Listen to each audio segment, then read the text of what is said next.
Bonjour à tous, je suis ravie de vous retrouver aujourd'hui pour une nouvelle vidéo. Désolée si ma voix est un petit peu étrange, j'ai des allergies en ce moment, c'est l'enfer. Mais bref, ce n'est pas la question. Je vous retrouve donc pour une vidéo recommandation de lecture d'été. Je me suis dit que ça pourrait être sympa, je sais qu'il y a beaucoup de gens qui font des piles à lire pour l'été ou pour l'hiver ou quoi que ce soit. Mais moi je suis un peu tordue et j'aime pas trop m'imposer certains livres à lire parce que je sais que si je me dis tiens tu dois lire ce livre là, et ben j'aurais plus du tout envie de le lire. Voilà, j'ai un esprit de contradiction chiant. Dites-moi si vous êtes pareil en commentaire, si vous êtes plutôt team pile à lire ou plutôt team je lis ce que j'ai envie de lire quand je veux. Ça m'intéresserait de savoir si je suis la seule psychopathe comme ça. Donc, eh bien écoutez, sans plus attendre, je vais vous parler des livres que je vous recommande pour cet été. C'est parti! Le premier livre que j'avais envie de vous présenter, c'est Maudit Karma de David Safié, publié chez Pocket. Ce livre-là, pour moi, c'est un peu le symbole de la lecture d'été par excellence. Je l'avais lu quand j'étais en vacances à Malte, donc ça remonte quand même à quelques années. Et en fait il avait fait le tour de toute ma famille, c'est-à-dire que ma mère l'avait lu, mon père l'avait lu, ma soeur l'avait lu, sachant quand même que mon père n'est pas du tout lecteur, en fait il ne lit quasiment jamais, et il l'avait adoré, donc je me dis que même les gens qui n'ont d'habitude pas l'envie de lire ou quoi que ce soit, foncez parce qu'il est vraiment ouf. Donc pour vous en dire un petit peu plus sur l'histoire, c'est donc Kim Lange qui était donc animatrice de talk show et qui un jour se fait écraser par une météorite. Elle meurt donc forcément et elle se réincarne en fourmi parce que elle a accumulé un très mauvais karma dans sa vie. Elle était insupportable avec son entourage, elle a trompé son mari, elle a négligé sa fille, enfin vraiment une personne odieuse. Donc elle se réincarne tout en bas de la chaîne alimentaire, c'est pas vraiment ça, mais vous voyez ce que je veux dire, hein. Tout en bas de la chaîne, attendez, comment ils disent eux? De la chaîne... non, bah ils disent pas, hein, donc voilà. Tout en bas de l'échelle des réincarnations, on va dire. Le problème c'est qu'elle voit une femme la remplacer auprès de sa famille et forcément elle le vit très mal, donc elle doit un petit peu se racheter dans sa vie d'insecte pour essayer de remonter l'échelle des réincarnations et de sauver sa famille, enfin sauver sa famille entre guillemets, mais se sauver elle-même en tout cas. Donc franchement c'était super intéressant, c'était un petit peu inhabituel parce que j'ai pas spécialement l'habitude de lire des livres qui parlent de réincarnation, donc c'est toujours sympa de lire des trucs qui changent un peu. Et puis c'est super drôle, enfin vraiment ça se lit hyper facilement, c'est assez court en plus, ça fait quoi? Ouais, 330 pages, enfin c'est pas non plus un pavé, et ça se lit hyper vite, donc vraiment ça c'est la lecture. S'il y en a une que vous devez retenir dans ce top, c'est ça. Ensuite, pour la deuxième recommandation, j'avais envie de vous parler plus d'une collection que de livres précis, parce que pour moi, les romans Sarbacane de la collection Exprime sont de parfaites lectures d'été. Je sais pas si vous pouvez voir, mais derrière moi, en fait, j'ai toute une étagère avec que des Sarbacane, et j'ai hésité à tous vous les montrer un par un, mais bon, ça risque d'être long et inutile. Donc juste, voilà, aller sur leur site ou peu importe, et regarder un peu ce qu'ils font, et vraiment la collection Exprime pour moi, c'est les lectures d'été par excellence, vraiment. C'est des livres qui sont toujours écrits de façon très fluide, très légère, pas légère dans le sens que le propos n'a pas de profondeur, c'est pas ça, c'est juste un style d'écriture très particulier, d'ailleurs très propre aux éditions Sarbacane, enfin à la collection Exprime, parce que font autre chose, Sarbacane, mais dans cette collection là en tout cas on retrouve quand même beaucoup la patte de l'éditeur je pense. C'est d'ailleurs pour ça que je ne lis pas énormément de Sarbacane à la suite, parce que ça peut devenir un peu lassant. Mais un temps en temps franchement c'est super agréable. Et ouais, c'est toujours des histoires rondement menées qui filent sans qu'on s'en aperçoive, ça se lit voilà, sans lourdeur, juste on apprécie le moment et on apprécie l'histoire, les personnages sont toujours très sympathiques, vraiment j'ai J'ai dû être déçue une fois par un Sarbacane de la collection Exprime, mais c'est tout, et j'en ai lu plus d'une vingtaine, donc bon, a priori ça reste quand même une collection très très fiable. Mais j'avoue que là j'avais quand même une petite préférence, voilà, je choisis un peu ceux qui pour moi étaient vraiment indispensables pour votre été. Et il me semble que je vous ai déjà parlé de La Fourmi Rouge de Émilie Chazeran. C'est un roman qui est très jeunesse, on va pas se mentir, mais extrêmement drôle, vraiment c'est un truc de fou. Je l'avais lu du coup en vacances et à la piscine, et je rigolais toute seule, et les gens, vraiment les gens se retournaient pour regarder ce qui se passait parce que c'était extrêmement drôle.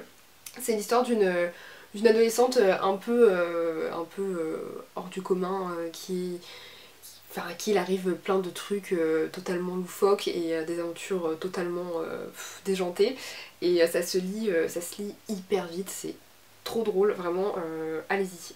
Que vous ayez 45 ans ou 12 ans, lisez-le, il est ouf.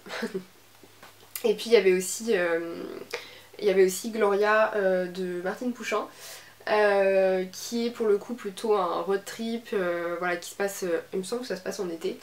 Enfin en tout cas voilà, c'est le mood un peu vacances, le mood voyage, vraiment ouais, c'est un peu, ça colle à l'été quoi, hein, tout simplement. Et là pour le coup c'est l'histoire d'une femme qui a abandonné son enfant et qui décide un jour de le retrouver et qui le kidnappe quand elle le retrouve, donc bon c'est... Voilà, dit comme ça fait un peu glauque, mais ça l'est pas du tout, c'est même hyper, bah, hyper intéressant, hyper bien écrit. Donc ouais, ça je trouvais aussi qu'il collait très très bien à l'été. Voilà, donc n'hésitez pas si vous avez envie de le lire, et ou si vous l'avez lu, dites-moi aussi ce que vous en avez pensé, parce que je suis toujours curieuse de savoir si on a les mêmes goûts ou pas. Puis je ne pouvais pas ne pas parler du Bonjour Tristesse de Françoise Sagan, qui lui aussi incarne totalement la lecture d'été, à mon sens en tout cas. Voilà, c'est pour ceux qui ne connaissent pas, c'est une histoire très particulière qui a vraiment marqué son temps. Et donc pour vous la résumer, en fait c'est donc Cécile qui a 17 ans, qui part avec son père en vacances dans une magnifique villa bord de mer. Ce sont deux personnes très proches et en même temps très différentes. Son père aime bien voilà, les liaisons passagères avec des femmes qu'il rencontre, et tous les deux ont une relation très fusionnelle.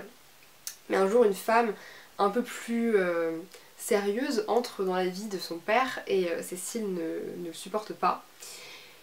Et donc je vais pas vous spoiler la suite, mais voilà, il y a toute une atmosphère d'été chaud, de trahison, mensonge, de manipulation. C'est délicieux à lire au bord de la piscine. C'est magnifiquement écrit hein, évidemment, et c'est vraiment très profond. Moi j'aime bien quand les personnages sont très travaillés, et pour le coup là on a toute une psychologie développée, c'est magnifique. Donc si vous n'avez pas encore lu ce petit classique, parce qu'il est vraiment très court en plus, donc vraiment voilà, si vous voulez lire un classique dans l'été pour votre bonne conscience, lisez ça, c'est le bon plan. Ouais, vraiment je vous le conseille à 100%. Ensuite je voulais vous présenter deux livres qui sont un peu dans la même catégorie, je dirais que c'est des romans d'été nostalgiques, des romans pour les amoureux des étés longs et lourds, des étés où les familles se déchirent au cœur de la chaleur. Personnellement c'est le genre de roman que j'adore vraiment énormément lire l'été. C'est une atmosphère ultra particulière, et on le retrouve que dans certains types de romans, et franchement moi je suis fan. Donc j'ai choisi L'armoire des robes oubliées de Riikka Pulkkinen, qui est donc publié aux éditions Livre de Poche. Dans ce roman on a Elsa dont la grand-mère Anna est atteinte d'un cancer foudroyant, et pendant que Anna essaye de profiter un peu de son dernier été, en étant voilà, auprès de ses proches, auprès de son mari qui est depuis plus de 50 ans. Et bien Elsa fait la découverte d'une vieille robe en rangeant, j'imagine, voilà, la maison, et cette vieille robe a fait remonter un drame bien enfoui au creux de la famille. Voilà, hein, c'est pour les gens qui aiment les secrets de famille, qui aiment un peu déterrer, qui aiment la poussière, qui aiment voilà, un peu la psychologie aussi, beaucoup des personnages. Enfin, moi je sais que c'est ça qui me plaît, comme je disais pour Françoise Sagan. Voilà, c'est des autrices qui savent manipuler un peu un peu le côté pervers des humains, hein, tout simplement, qui aiment avoir des personnages tout en nuances, parce que c'est souvent des livres où il n'y a pas un méchant, un gentil, c'est plus le contexte qui rend les gens gentils ou méchants de l'extérieur, parce que comme dans tout dans la vie, les gens ne sont pas que méchants ou que gentils pour la plupart. Ils font des choix et en fonction d'un contexte, et des fois ces choix paraissent très étranges aux personnes qui sont autour d'eux. Mais voilà, il y a tout ça là-dedans, c'est vraiment très puissant. Et dans le même style, mais tout de même un petit peu différent, j'ai aussi Le goût des pépins de pommes de Katharina Agena, donc publié au livre de poche, et ça c'était un de mes coups de cœur absolus. Pour le coup c'est un petit peu différent, donc ça parle aussi un peu de mort. C'est donc Bertha, la grand-mère, qui décède, et au moment de la lecture du testament, donc il y a ses 3 filles et sa petite fille Iris. Et en fait Iris hérite de la maison, elle ne s'y attendait pas du tout, et à vrai dire ça va un peu chambouler sa vie. On la suit dans son parcours dans la maison, qu'elle comptait à la base vendre sans vraiment se poser de questions. Et puis finalement, en redécouvrant les pièces, etc., les souvenirs remontent, et c'est un petit peu pareil que pour L'armoire des robes oubliées. Voilà, on parcourt un peu les 3 générations de femmes, et ça... Forcément il y a toujours des secrets, des drames, etc. Et c'est aussi sur ce fond d'été qui s'étire, d'été long, chaud, enfin c'est toute une atmosphère. Je ne saurais pas si j'arrive vraiment à la décrire, mais il faut les lire, ces 2 romans, parce que vraiment c'est super. Enfin moi j'adore ce type de roman, donc je ne sais pas si vous êtes comme moi, mais dites-moi en commentaire. Et pour finir j'ai un petit bonus, parce que c'est un livre que je n'ai pas encore lu, mais que pour le coup je sais que je vais lire cet été, même si je ne fais pas de pied à lire, mais je le sais, parce que ça sent le livre d'été à plein nez, et donc c'est Même les méchants rêves d'amour d'Anne-Gaëlle Huon, donc que je vous ai déjà présenté lors de mon vlog au salon du livre de Montaigu, où j'ai pu rencontrer l'autrice et donc acheter ce roman. Voilà, ça c'est vraiment le type de roman qui, je sais, va me plaire cet été au bord de la piscine, c'est sûr. Pour vous rappeler un petit peu de quoi ça parlait, donc c'était Janine qui a 80 ans et qui perd la mémoire, et sachant qu'elle perd la mémoire, elle a rédigé dans un carnet un petit peu l'histoire de sa vie, et donc c'est sa petite fille qui essaye de reconstituer toute l'histoire d'amour de sa grand-mère. Donc ça a l'air, voilà, c'est toujours un petit peu autour des grands-mères, des drames qui découlent d'elles et de leur histoire, et comment ça impacte les générations suivantes, etc. C'est super intéressant. D'ailleurs ça me fait penser beaucoup à la psychogénéalogie. Je sais pas si vous vous y intéressez ou si vous connaissez, mais c'est un sujet qui me passionne en ce moment. Voilà, ça n'a pas vraiment grand chose à voir, mais un petit peu quand même, parce que on se rend pas compte, mais un secret de famille ça a forcément des impacts sur les générations suivantes, et c'est parfois très intéressant de détailler les secrets de famille pour aller mieux. Voilà. C'était la petite info de la fin de la vidéo.